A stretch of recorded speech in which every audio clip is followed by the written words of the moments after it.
네, 안녕하세요. 여러분들 반갑습니다. 금융과 에너지 업종을 누구보다 쉽게 알려주는 데이언 멘토 권혁철입니다. 오늘 NH투자증권이라는 기업 리뷰해 보도록 할 텐데요. NH투자증권은 여러분들도 아시다시피 증권사이죠. 그리고 어제 기업밸류 2차 세미나 발표 날이었었는데요. 사실 기업밸류 2차 세미나 라이브 영상을 시청을 했었는데 내용적인 측면에서 상당히 실망이 큰 부분이 있었습니다. 그 부분 좀 확인해 보도록 하고, 제가 며칠 전에 이야기했었던 이 기업 밸류 프로그램은 결국에 야당인 민주당의 선택이 가장 크다는 이유와 함께 같이 한번 확인해 보면서 천천히 나눠보도록 하겠습니다. 먼저 시작하기 전에 저희 데이업 채널에 오시면은 모든 종목들을 커버해 드리고 있으니까 찾아와 주시면 정말 감사하겠고, 영상도 끝까지 지켜봐 주시면서 댓글로 궁금하신 것들 남겨주시면은 다음 영상에서 말씀을 드리도록 하겠습니다. 그러면 NH투자증권 바로 보도록 할게요. 일단 NH투자증권 같은 경우 증권사, 즉 금융사로 매매업, 중개업, 신탁업, 자문업, 1임업을 하고 있는데요. 사실 대부분의 금융사들과도 마찬가지로 시장에서 저평가를 받고 있는 기업이기도 하죠. 그런데 여러분들도 아시다시피 올해 1월 말쯤부터 해서 이 기업 밸류업 프로그램 이슈가 있었잖아요. 이 기업 밸류업 프로그램은 저평가되어 있는 기업의 가치를 개선시킨다는 정책이었었죠. 주요 내용 좀 짤막하게 살펴보자면, 상장사의 주 투자 지표를 활용해서 시가총액 및 업종별로 비교 공시를 하고, 상장사들에게 기업가치 개선 계획을 공표하도록 권고하고, 그리고 기업가치 개선 우수기업 등으로 구성된 지수 개발 및 상장지수 펀드를 도입하겠다는 내용이었습니다. 세부 내용 같은 경우 2월 26일에 발표가 되었었는데, 세부 내용 좀 살펴보도록 할게요.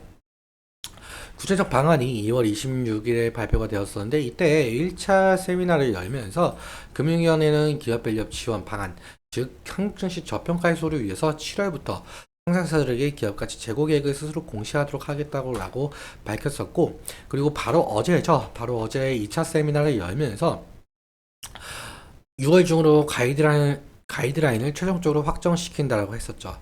먼저 사실 최근 시장을 보자면 윤석열 정부의 총선 참패, 그리고 고금리가 지속되는 상황, 중동의 지정학적 위기가 겹치면서 국내 증시가 좀 약세 기조를 보이고 있는데, 이 기업 밸류업 잘 공시를 하반기에서 5월로 앞당긴다라고 하면서 기업 밸류업 정책에 좀 속도를 내려고 하고 있는 상황으로 좀 보이고 있었죠.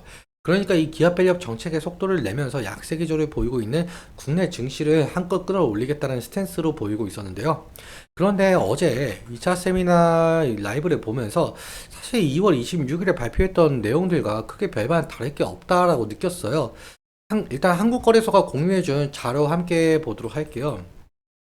이 한국거래소가 공유해준 자료인데, 이 기업 가치 재고 계획에 대한 가이드라인이에요. 쭉 한번 읽어보자면, 전체적인 틀, 그리고 뭐 어떻게 작성을 해야 될지에 대한 가이드라인이고요. 사실 이것도 처음에 기업 밸류업 정책을 좀 발표했을 때 나왔던 자료들이었죠.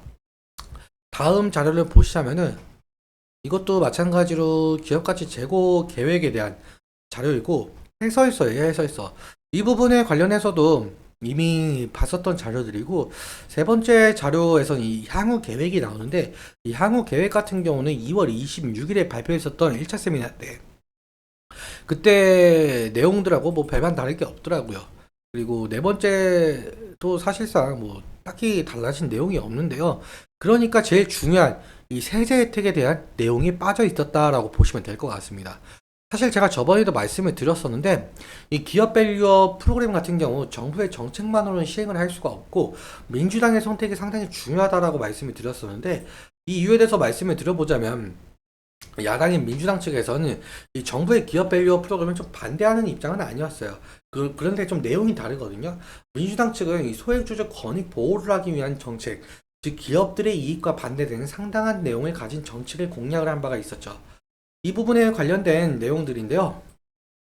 아무튼 이 기업의 자발적인 주주 환원 노력과 세제 혜택에 초점을 맞춘 정부와 여당의 그 정책 방향성과는 상당히 크나큰 차이점이 있었죠. 그래서 앞서 말씀드린 대로 4월 총선에서 여당인 국민의힘이 참패를 했었고 야당인 민주당이 승리했었는데요. 그래서 더욱더 현 정부의 기업 밸류 정책이 뭐 제동이 걸릴 것이다 라는 시장 평가가 있었습니다. 다시 정리해서 말씀을 한번 드려보자면, 기획재정부가 밸류업 정책의 세제 혜택으로 제시한 이 법인세 세액 공제와 이 배당소득세 부담 경감 같은 경우는 세법 개정을 시켜야 하는데 이 세법 개정 같은 경우는 국회 동의, 즉 민주당 동의가 있어야 실행이 될 수가 있거든요. 그런 이런 세법을 다수당을 차지한 민주당이 부자 감세로 규정을 하게 되면서 국회 법안에 반대할 경우에는 세법 개정이 상당히 어려워지게 되겠죠. 그렇다면 기업 밸류업 프로그램도 무산이 될 가능성도 높겠고요. 그래서 아직까지는 이 세제 지원 이런 것들이 여전히 검토 중에 있다. 이거는 어쩔 수 없는 입장인 것 같아요.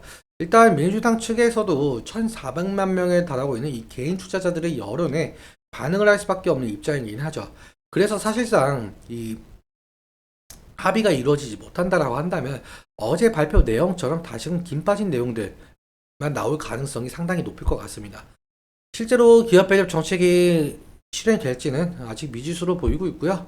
이 부분에 관련해서 좀 지속적으로 민주당이 어떻게 대응을 할 것이냐, 스탠스를 좀 자세히 보아야 되는 게 이슈로 보이고 있고, 그럼 마무리로 차트 보면서 설명 이어 나가 보도록 할게요.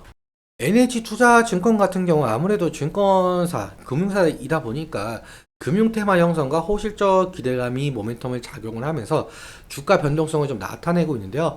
최근 기업 밸류업 정책 이슈로 좀 2월 달부터 상당한 상승을 좀 보여주고 있죠. 그런데 배당락과 겹치면서 그리고 2월 달에 발표한 이 세부 내용 실망 매물이 좀 쏟아진 부분이 좀 있었습니다.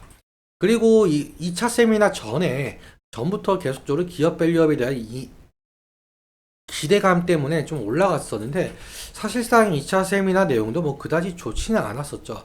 그래서 어느 정도 뭐 상당한 상승의 모습을 좀 이끌어내지는 못했고요. 아무튼 지지라인 같은 경우 여기 5일선 부분을 좀 생각을 할 수가 있을 것 같은데요. 일단 5일선 부분을 좀 타고 올라가고 있다. 이 아래 꼬리도 이 부분을 조금 지지해주고 있다라고 보시면 될 것 같습니다. 그런데 만약에 2차 세미나 내용이 워낙 안 좋았다 보니까 실망 매물이 쏟아질 가능성도 좀 생각을 해보시고, 만약에 5일선 이 부근에서 좀 이탈을 하게 된다라고 한다면 리스크적인 관리는 좀 필요할 것으로 보이고 있고요. 그리고 사실상 기업 밸류업 프로그램은 상당히 긴 시간을 좀 가지고 바라봐야 되는 입장이 있습니다. 이 이유에 대해서 말씀을 드려보자면 여당과 야당의 합의가 일단 상당히 중요하겠죠. 합의가 된 이후에 또 법 개정을 해야 되는데 이 법 개정 같은 경우 이 부분에 관련해서도 상당히 긴 시간이 걸리겠죠. 그러니까 이 기업 밸류업 정책이 야당의 반대를 무릅쓰고 시행이 빨리 될지는 모르겠지만 시행이 된다라고 한다면은 현재 저평가를 받고 있는 금융 쪽이 어느 정도 테마를 형성을 하면서 지속적인 상승을 일으킬지 좀 지켜봐야 될 부분인 것 같습니다. 오늘은 여기까지 말씀을 드리면서 오늘 내용 여러분들께 도움이 되셨다면 구독과 좋아요 부탁드리고, 말씀드린 내용과 차트적인 부분에 대해서는 제 개인적인 견해가 있을 수밖에 없기 때문에 여러분들의 주관적인 견해와 함께 투자를 현명한 선택하셨으면 좋겠습니다. 오늘도 시청해주셔서 너무 감사하고 지금까지 멘토 권혁철이었습니다. 감사합니다.